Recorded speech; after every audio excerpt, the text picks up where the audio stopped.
Hello guys, this is Hitesh Tripathi and I'm your instructor via Newton School, and this is day 8 of this playlist, that is data structures and algorithms.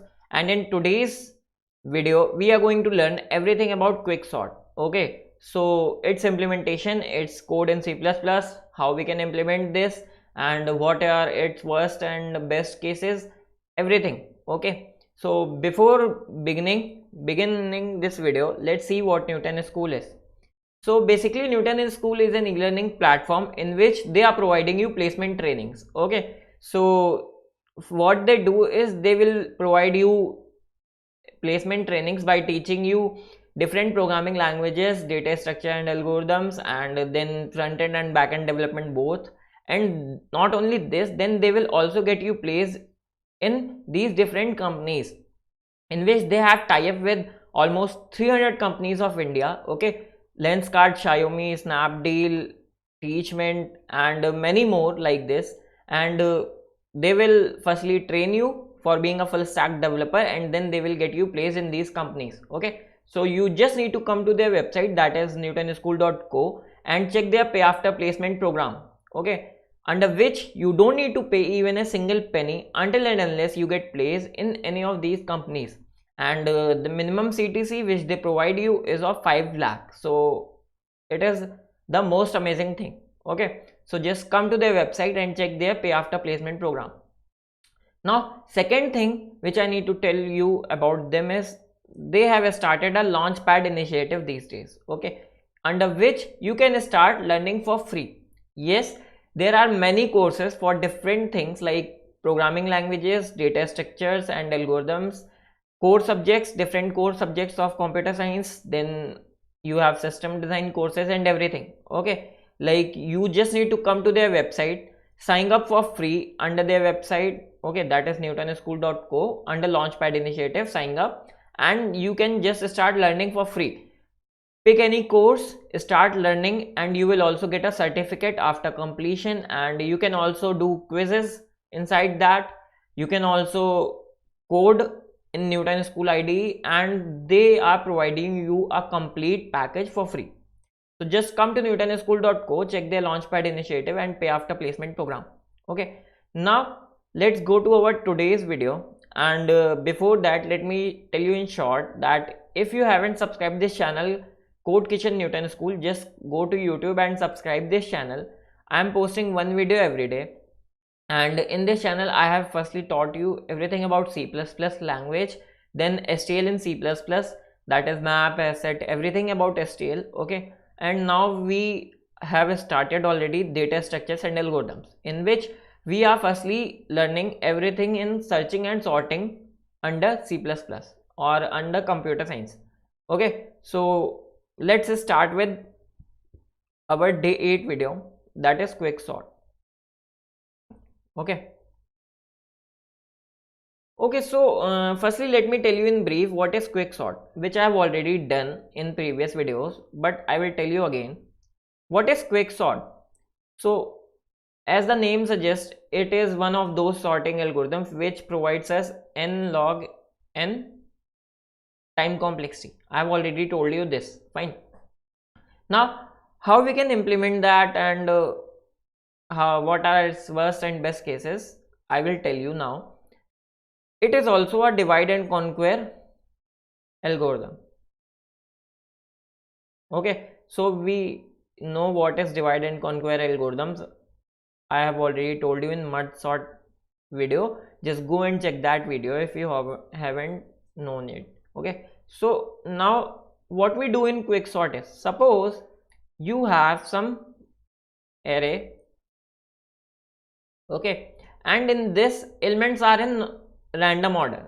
It means they are not ordered in any particular order, that is ascending or descending. Okay, and you need to sort this array, that is you need to arrange them in ascending order, let's say. Okay, so what you do, I am writing processes of quicksort. Okay, what you do is, firstly you will choose pivot. Okay, then second thing will be, you will place all the smaller elements.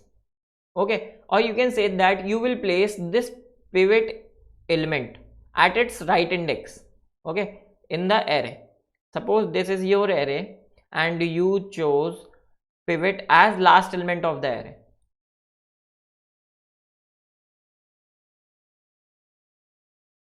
Okay, fine. So what you will do simply is you will take this element, last element of array, original array, that is original array, okay, and suppose this is pivot. Fine. Now what you will do is you will find out its correct position in our original array. Suppose its correct position is I index, okay, and with this you will also place all the smaller elements to its left and all the larger elements to its right, okay, and you will do this whole process in O of n time complexity. Fine. So first process is choosing pivot, okay, and after that what you will do is you will place pivot at its correct index, let's say it is I, okay, and you will place all the smaller elements in the left side of this pivot and all the larger elements in the right side, okay. Now as in now resemble it with merge sort, okay. Now you have some sub array in your left and some sub array in your right, and you have to do same operation, same these two operations. Again treat it as original array, choose pivot at its last element, okay, and again divide it in two arrays, smaller arrays, and this element will be your pivot of this sub array, okay. Let's say this is P2, so this P2 is placed in its correct position, all the smaller elements is left side, all the larger elements in its right side, okay, and then you can do same operation for again P3 in its correct place and smaller elements and larger elements, okay. So this is how its complexity is n log n, okay. Now why? Because in O of n operation what you are doing is you are placing pivot at its correct position and you are dividing this original array in two sub arrays, okay, in two sub arrays, and you are placing one element in its correct position. Fine. And this is you are doing in O of n time, okay. How? I will tell you later in this video only. Fine. And this operation you are doing log n times in average, okay, like after choosing every pivot element you are dividing array in two halves, okay, and then again in two halves. So this operation generally takes log n, okay. So total time complexity will be O of n log n in average case. Fine. Now you will say that it is not possible that always this pivot element will divide this complete array in two halves, okay. Suppose this element was largest element of your array, okay, and you placed largest element at its correct position. Let me clear this first, okay. Suppose you have some array, fine, and you decided that you will take pivot as last element, okay, and last element suppose was your largest element, okay. So now what you will do is in first operation you chose pivot as last element and then you will place all the elements according to this pivot and your array will be remaining same, okay, and your pivot will be here at its correct position, that is largest, and your left half of the array will be still of length n-1. And suppose this element, now you will choose pivot in this sub array, that is left half, okay, and suppose this is again your largest element in this array, okay.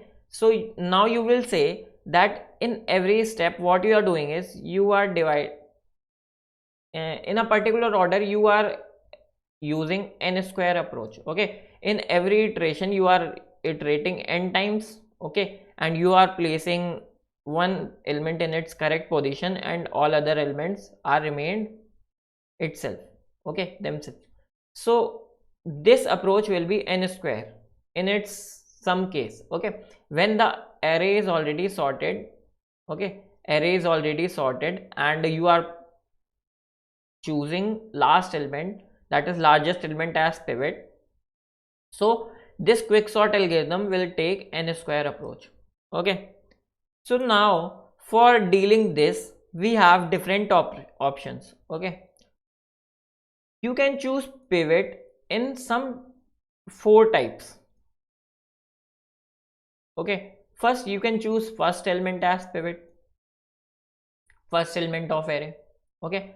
Second you can choose second element, second sorry, not second, you can choose last element of the array, which we were doing till now, okay. Now you can also choose some random element, okay. Just use random function, I will tell you about it in some other video. So random function, let me tell you in brief, random function gives us some random index in the whole container, okay. So we can choose some random element as pivot, okay, or we can choose median of the container or array as pivot, okay, fine. So there are 4 ways of choosing pivot, fine. So somewhat we can avoid worst case of quicksort, that is we have already seen n square. So till now we have seen that average case of quicksort is O of n log n, where n is size of your container, and worst case is O of n square, which I have already taught you till now, okay. And best case is also O of n log n, okay. So now how we can avoid worst case?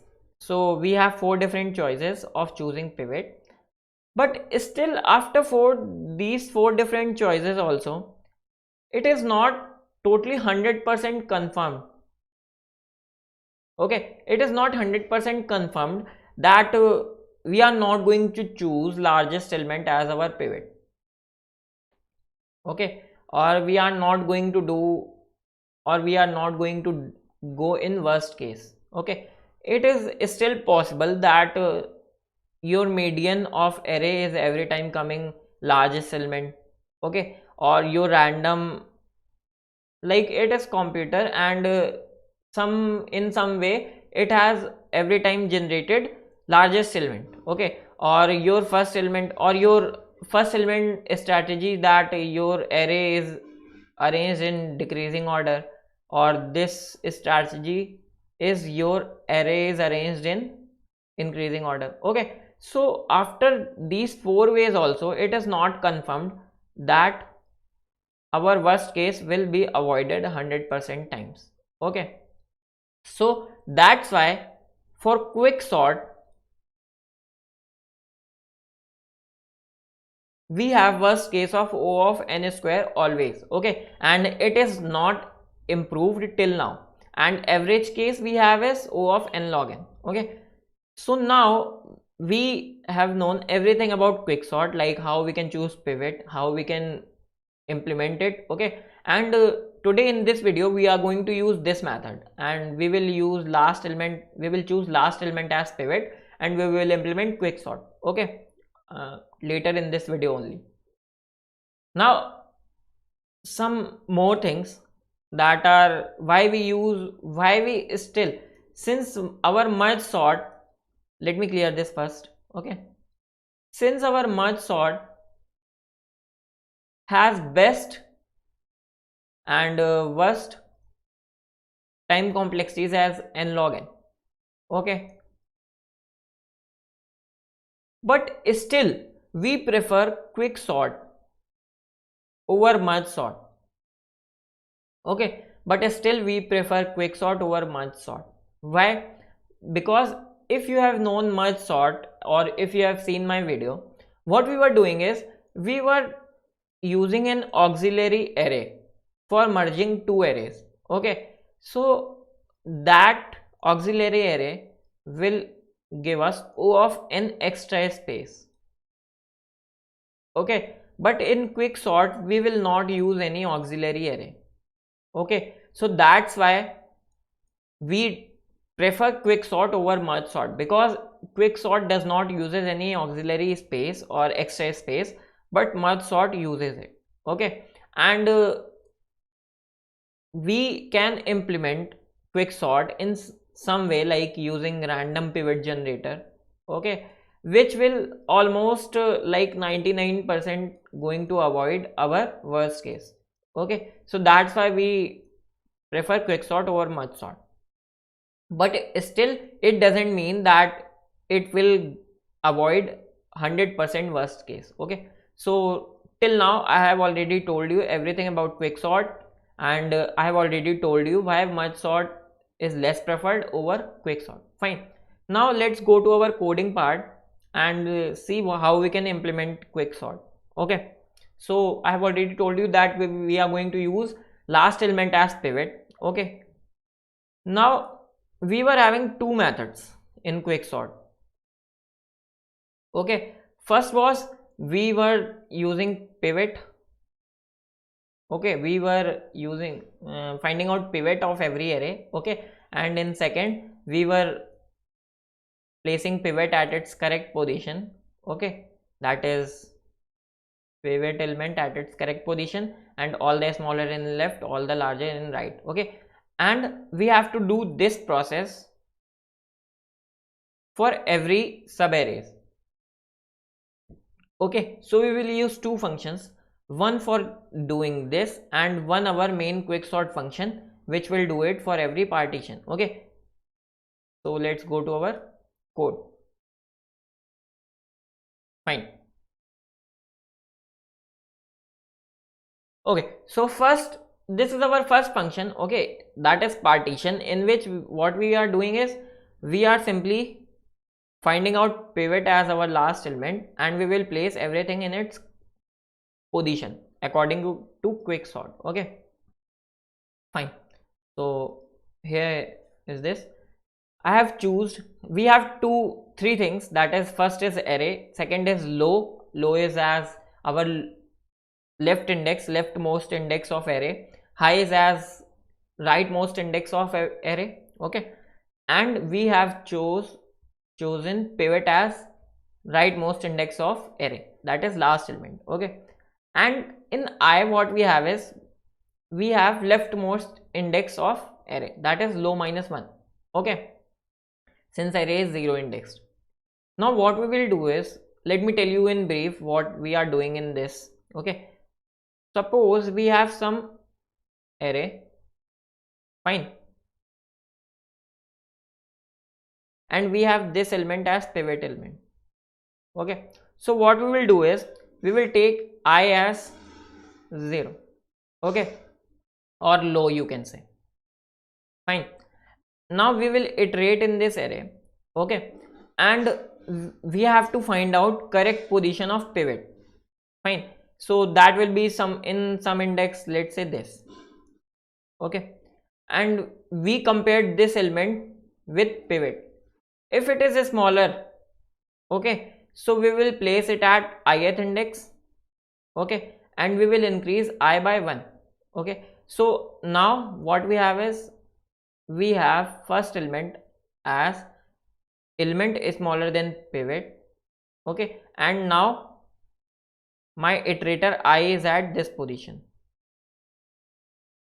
Okay, now again we are going in array, we are simply iterating in an array, and suppose in this position I got some element, that is a of I or a of j is less than p. Okay, so I will place this aj at its correct position, that is aj. Okay, and again I will change iterator position I to this. Okay, this is now I. Again, if we will get any element that is less than p pivot element, I will place it here. Okay, placing it here means I will swap these elements. Okay, suppose you got some element that is less than pivot and you got some element here. Okay, So I will simply swap these two elements.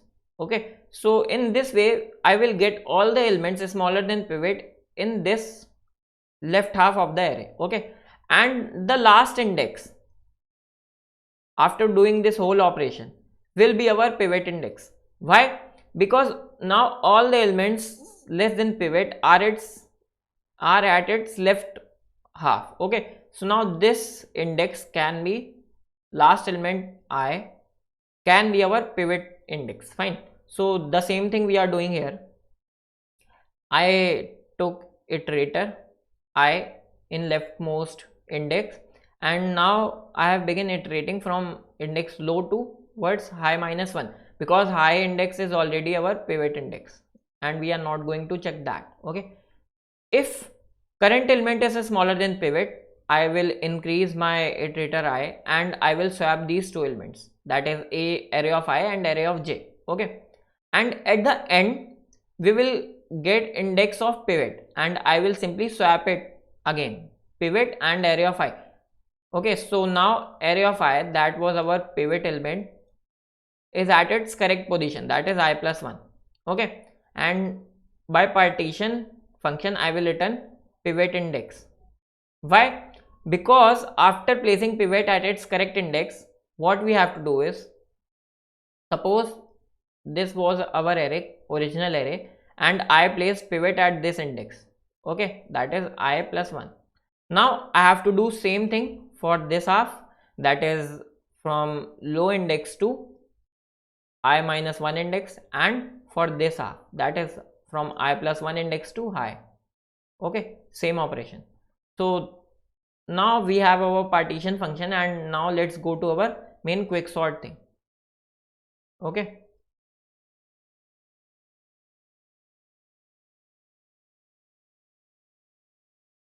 and that is our quicksort function. So as same we do in merge sort. Okay, till low is less than high, we will simply check partition index and store in it pi, and then we will call quicksort for low to pi minus 1 and from pi plus 1 to high.